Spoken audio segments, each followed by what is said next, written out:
Hey up. So we are closing in on the last feature this episode in the entire Hard Gore collection. Bizarre to think. This episode we are looking at The Manual. This is a 2003 J-horror directed by Osamu Fukutani. I am going to butcher some Japanese names here, so buckle in. He hasn't really done much else that I recognise. Nothing that's really broke through into the West by the looks of things anyway.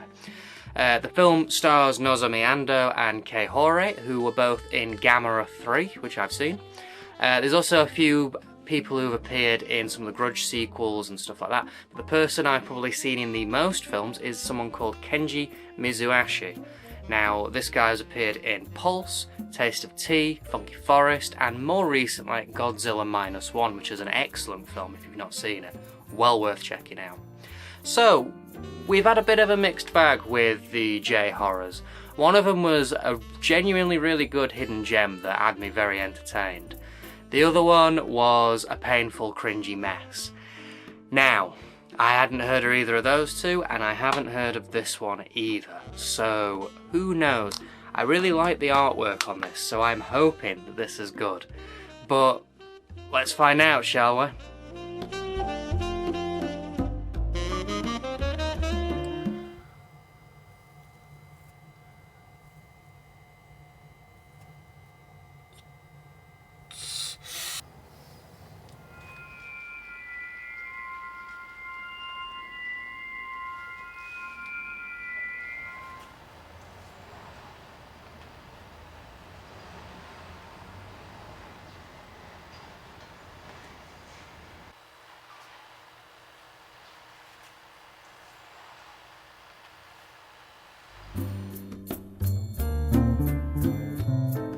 The plot follows two reporters who are investigating a recent increase in suicides.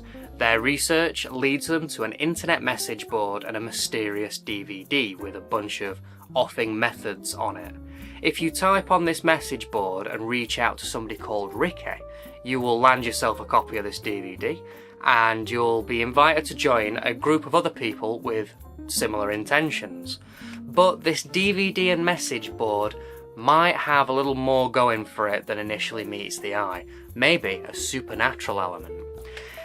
It's a difficult one to talk about, this one, because it's trying to do something quite different to what we usually discuss on here. It's going for a very slow, somber and depressing tone throughout the whole thing. And you know what? It's consistent in that vibe. And while I do quite appreciate that, it is lacking in any scares or tension or action, and it can feel kinda dull sometimes.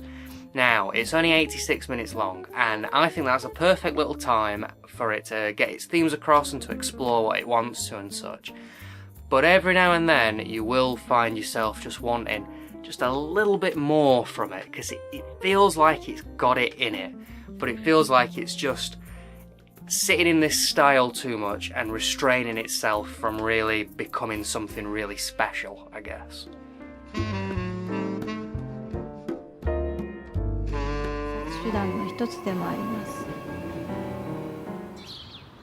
Hey! Hey! Hey!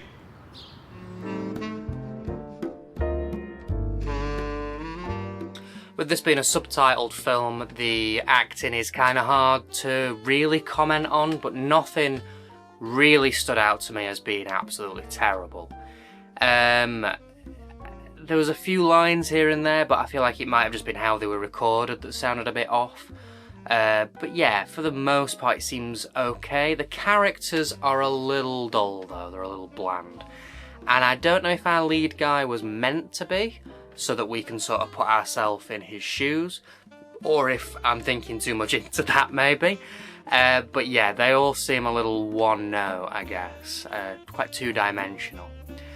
The gore is kind of minimal, again.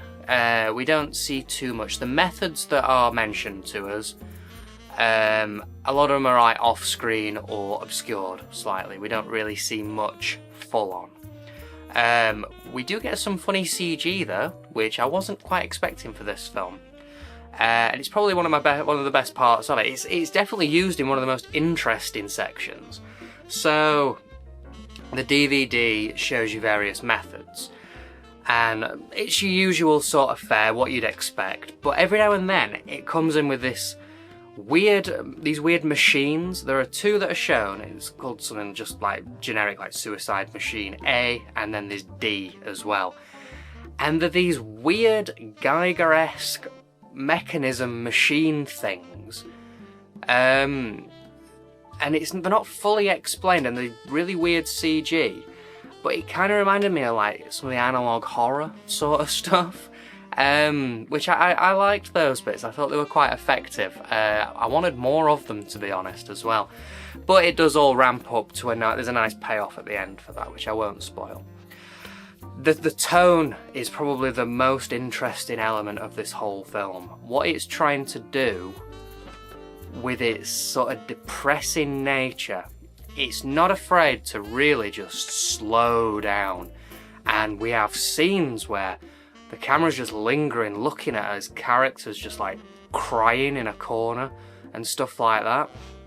And it can be quite effective. It can definitely be quite an effective method, and the consistency of it is, I mean, it knew what it was doing, and I think it was really trying to go for it. And I'm guessing the idea is that it's kind of reflecting our main character's mental state as they're degrading, the film's slowing down, and you mix that in with this drab colour palette, this repetitive music, and yeah, I don't know, it's interesting. I don't know if it fully worked, but it was good that they tried doing it. I think I'm glad that they tried doing something a little different with it.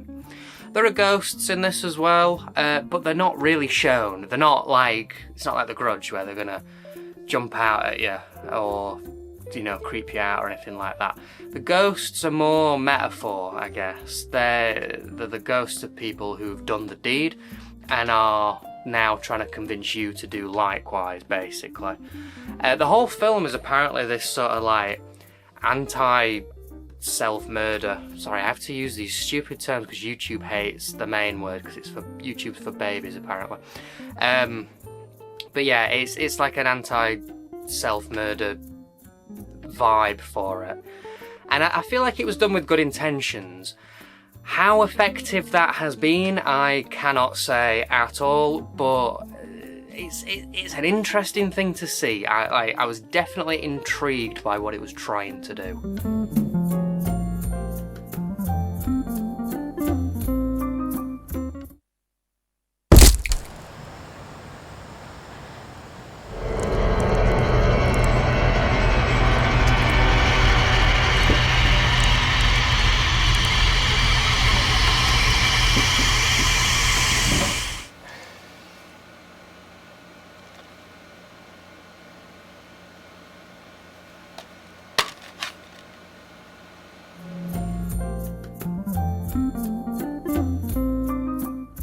So you know what? I think that this film is millenitrash, but I think that it has quite a few of the things that we've come to know to be quite millenitrash hallmarks.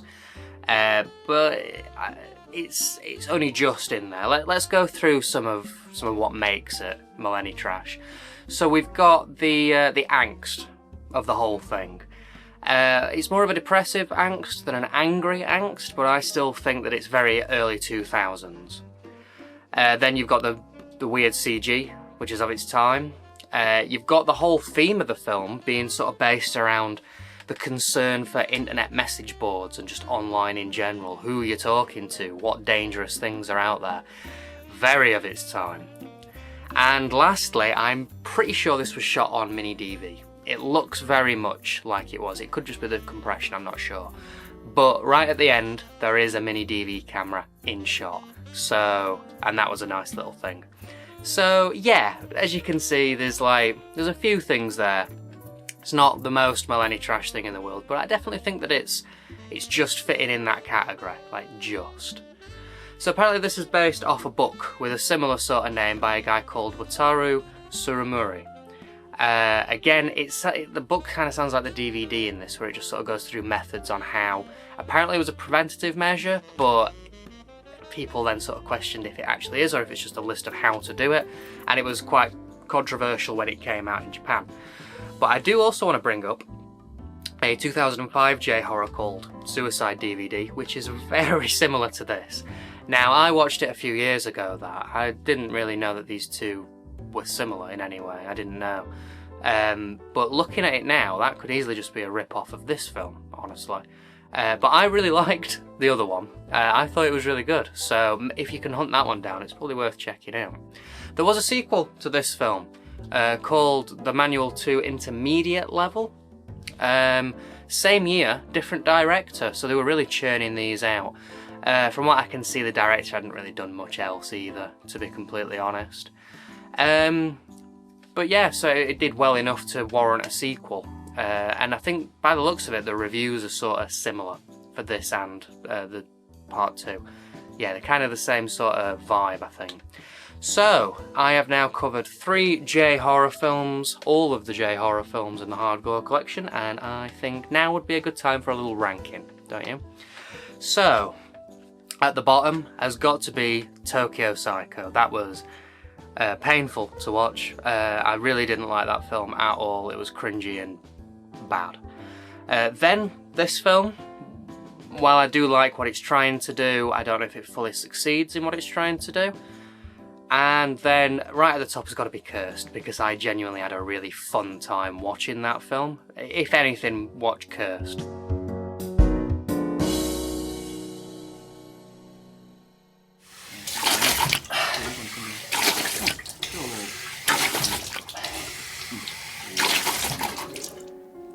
最も死の苦痛を味わうと言われる究極の自殺マシーン」自殺マシーンを再現しました。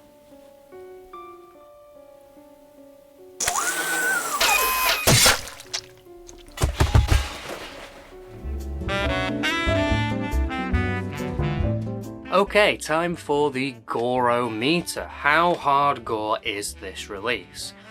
So, is there any branding on the outside of the case? Nope. Is there any branding on the inside of the case? Nope. Is there any branding on the disc, physically or digitally? Nothing at all. Is it hard? Is it gore?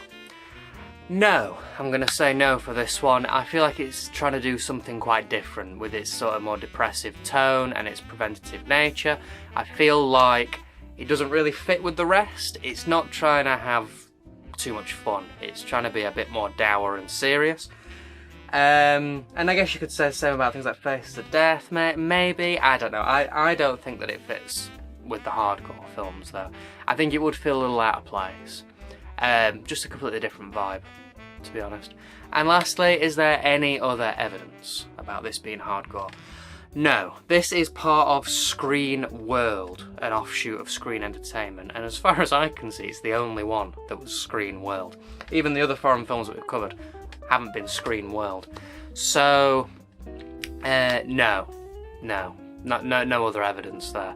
So that means you get a 0 out of 5 once again, which means this is definitely not hardcore. And yes, I agree with that one. I mean, it looks like it was trying to start off its own little spin-off production-y thing called Screen World.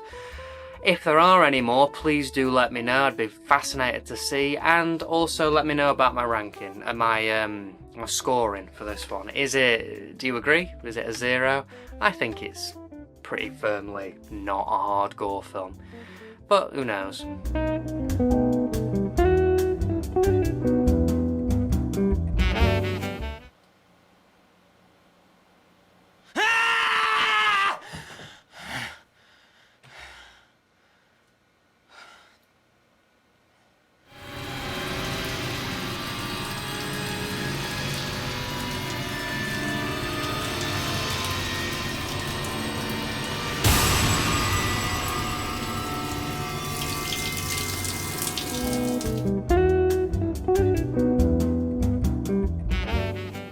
Okay, let's look at this print then, shall we? It's not too bad, I guess. It's another one where it's 16:9 into 4:3, so it looks small on the screen, which does make it look quite low quality.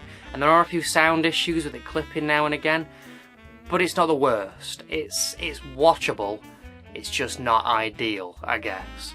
There are subtitles on this disc, and they're not awful. There might be some of the best ones we've seen in the Hard Gore collection. There was a point though where it was trying to translate a song whilst also trying to translate text on screen from the message boards, and that just got a bit confusing. That was a mess. I don't really know why they try and translate song lyrics in films sometimes, because a lot of the time it's not important what they're saying, it's just a mood that they're doing. Just leave that and focus on the actual story and translating that, please. But outside of that, I didn't really notice any major issues. It was very watchable with the subtitles. And on the disc, we get two versions of the film, in that we get the subtitled version and the non-subtitled version.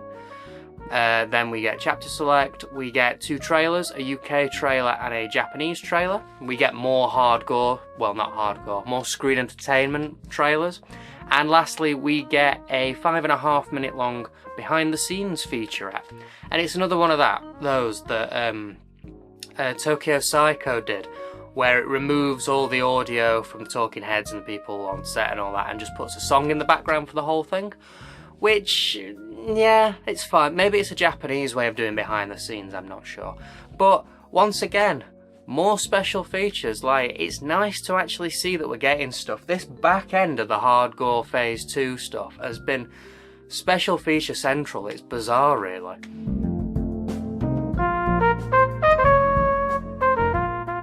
Okay, let's have a look at this case then. Well, to start off with, I really like the cover design. Nice use of colour, and it's obscured just enough. It has me interested. It's minimal and effective. Probably one of, if not the best we've seen in the whole collection. The back of the case is decent too. It avoids mentioning the subject matter explicitly, and the blurb is pretty brief, and yeah, I don't mind it. It's pretty good. Everything seems correct. We get a first for this series as well, and last probably. We get a reversible sleeve, and the other artwork's decent too. It's definitely one of the best designs we've seen, and I'd have definitely grabbed this if I'd have seen it in Poundland back in the day. The menu's worth mentioning here as well. It's pretty funky, and it stands out compared to most of the generic ones that this series has had. And lastly, I want to mention the disc design, which it's made to match the plain black DVD that you get in the film, but it has this like little gloss font so you can just make out the details of the disc when holding it up to light. I really like it when they do this, bringing something from the film out into the physical world. It's just such a great little touch.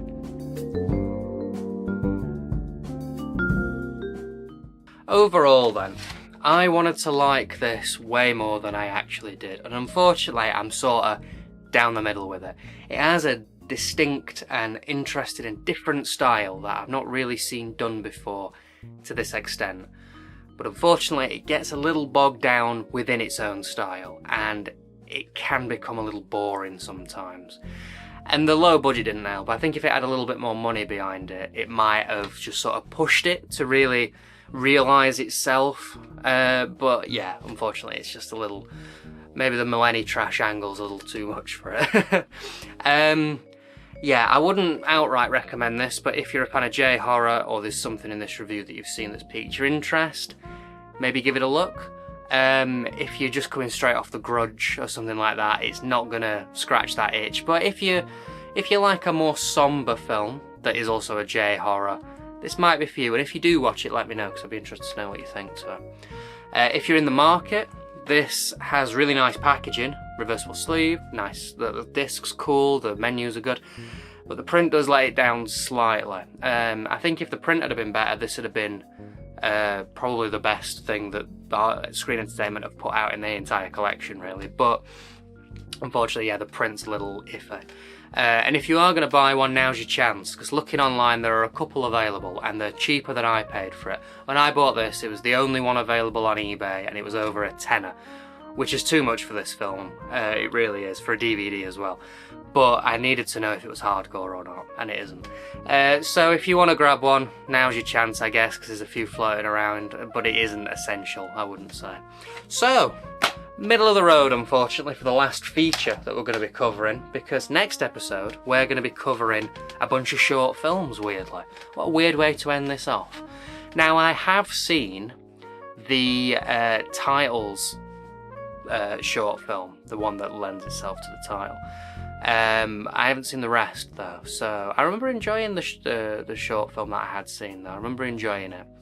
So, next episode, we're going to be checking out Cutting Moments.